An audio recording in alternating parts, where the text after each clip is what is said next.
आइए देखते हैं अगला जो ब्लड का प्रकार है, ये है WBC या इसी को कहते हैं व्हाइट ब्लड कार्पसेल्स। हिंदी होती है श्वेत रक्त कणिका।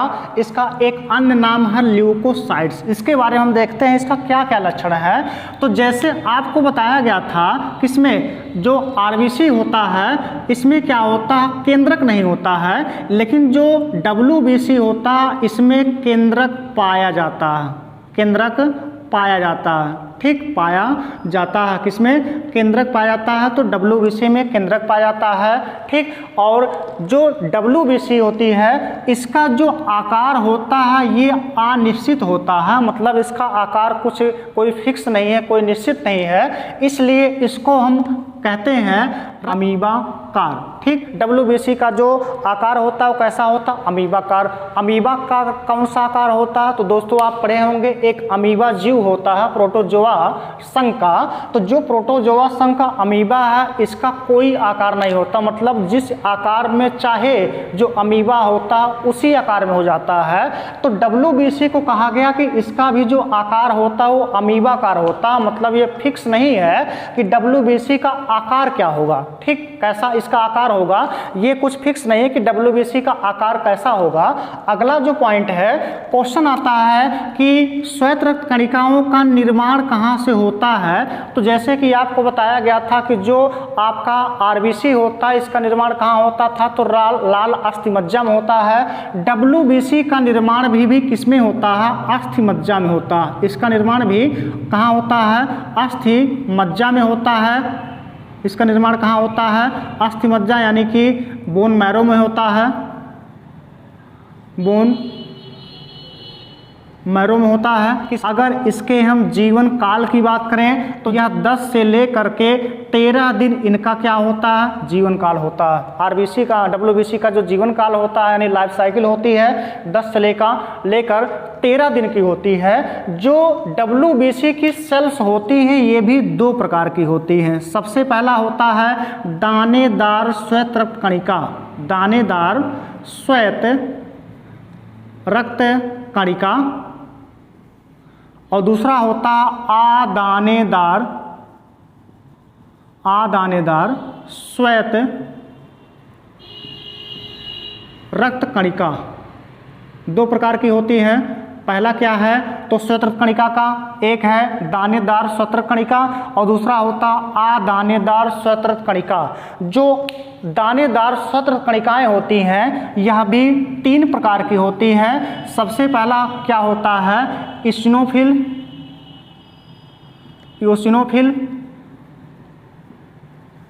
इस्नोफिल होता है, दूसरा होता है बेसोफिल्स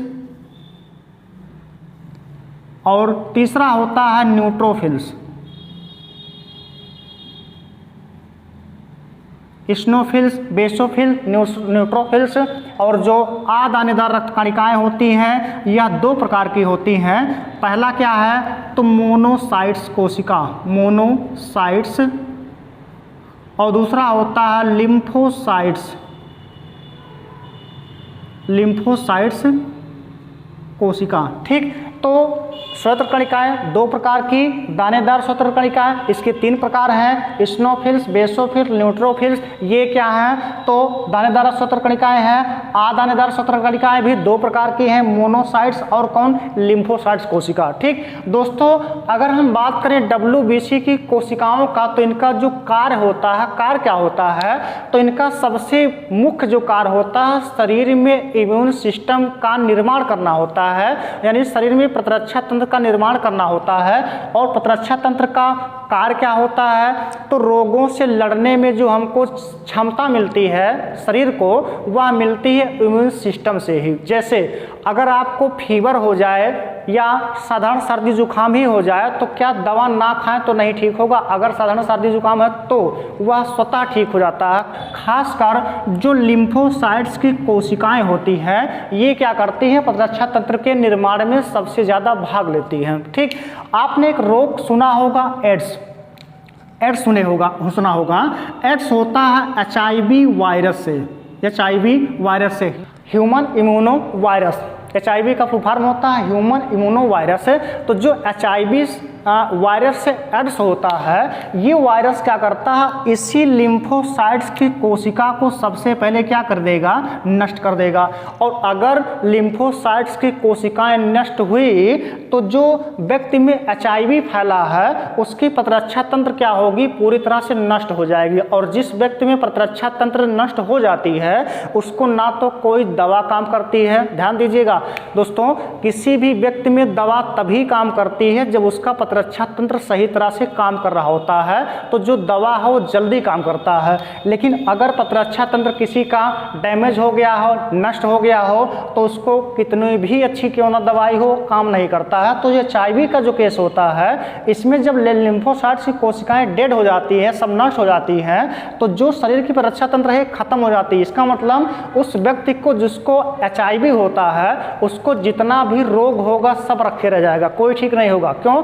क्योंकि हमेशा जो वायु है इसमें भी बैक्टीरिया घूम रहे हैं, हर जगह आपको बैक्टीरिया, लेकिन अगर बैक्टीरिया किसी प्रकार शरीर में घुस गया तो बॉडी में आपका प्रतिरक्षा तंत्र ना होने की वजह से वह बैक्टीरिया डेड नहीं होगा। अगर वह बैक्टीरिया मरेगा नहीं तो कन्फर्म है कि वह क्या करेगा, रोग फैलाएगा। यानी जिस व्यक्ति को भी HIV होता है उसको रोग का भरमार होता है। और क्यों होता है? क्योंकि उसका प्रतिरक्षा तंत्र क्या हो जाता है, नष्ट हो जाता है। तो जो WBC की सेल्स होती हैं ये क्या करती हैं, इनका जो मुख्य काम होता है यह शरीर में प्रतिरक्षा तंत्र का निर्माण करना होता है। जैसे कि आज कोरोना की बात चल रही है, तो अगर जिस व्यक्ति में प्रतिरक्षा तंत्र क्या होगा, मजबूत होगा, उस व्यक्तियों पर ज़्यादा प्रभाव नहीं डाल पाता। लेकिन अगर जिसका प्रतिरक्षा तंत्र, इम्यून सिस्टम क्या होगा, कमज़ोर होता है, उन्हीं पर जो कोरोना का वायरस है ये ज़्यादा हावी होता और उन्हीं को ज़्यादा नुकसान पहुँचाता है। ठीक दोस्तों, आप लोगों से आज का एक क्वेश्चन है, आप उसको ढूंढिएगा कि जो आपका रक्त कैंसर होता है वह किस प्रकार के ब्लड में होता है। ब्लड के 3 प्रकार हैं, कौन कौन? RBC, WBC, platelets. और इन तीनों ब्लड सेल्स में किसमें होता है रक्त कैंसर, ये लोग आप बताएंगे कमेंट करके, कमेंट बॉक्स में। उसके बाद हम आपको इसका उत्तर देंगे कि किसमें होता है रक्त कैंसर और क्यों होता है, उसी में सब में क्यों नहीं होता। ठीक, आइए हम लोग अगला ब्लड के प्रकार देखते हैं, प्लेटलेट्स के बारे में। प्लेटलेट्स क्या होता है? तो आपको बताया गया था 3 प्रकार का ब्लड है जिसमें एक प्लेटलेट्स है, और प्लेटलेट्स का अन्य जो नाम है यह होता है थ्रोम्बोसाइट्स। इसका क्या नाम है? थ्रोम्बोसाइट्स होता है। रुधिर जो प्लेटलेट्स है इसका निर्माण कहाँ होता है? तो इसका निर्माण भी होता है अस्थि मज्जा में।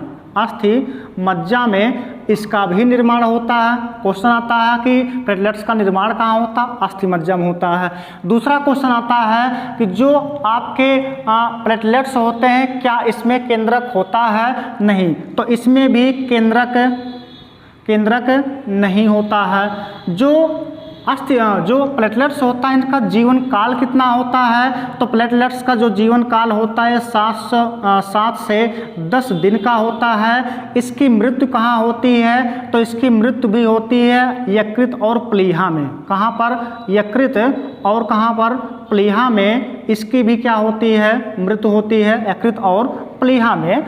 आगे अगर हम देखें जो प्लेटलेट्स है इसका कार्य क्या है, ध्यान दीजिएगा। प्लेटलेट्स का मुख्य कार्य होता है रक्त का थक्का जमाना। रक्त का थक्का यानी कोगुलेशन क्या होता है? तो अगर कहीं शरीर कट जाए, ह्यूमन बॉडी या किसी भी जीव का शरीर अगर कट जाए तो उसमें से ब्लड निकलता रहता है।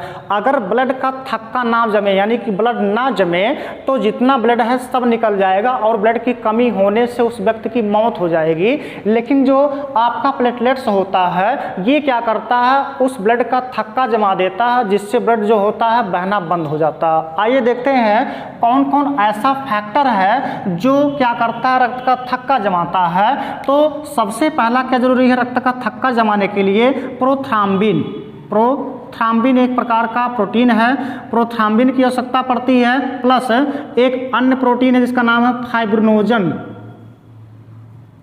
Fibrinogen protein. और क्या होता है? हवा। यानी कि जो ये प्लेटलेट्स, जो ये आपका प्रोथ्राम्बिन है, फाइब्रिनोजन प्रोटीन है, ये सब क्या करते हैं हवा के साथ, क्यों? चूंकि ये ब्लड में मिले होते हैं, कौन? प्रोथ्राम्बिन और फाइब्रिनोजन प्रोटीन। तो ये क्या करते हैं हवा के साथ क्रिया करके रक्त का थक्का जमा लेते हैं। तो प्लेटलेट्स का मुख्य जो कार्य है वह क्या होता है? तो रक्त का थक्का जमाना, हाँ, ब्लड को जमाना होता है। दोस्तों, अगर आपको वीडियो पसंद आता हो तो आप वीडियो को लाइक कीजिए, शेयर कीजिए और चैनल को सब्सक्राइब करना ना भूलें।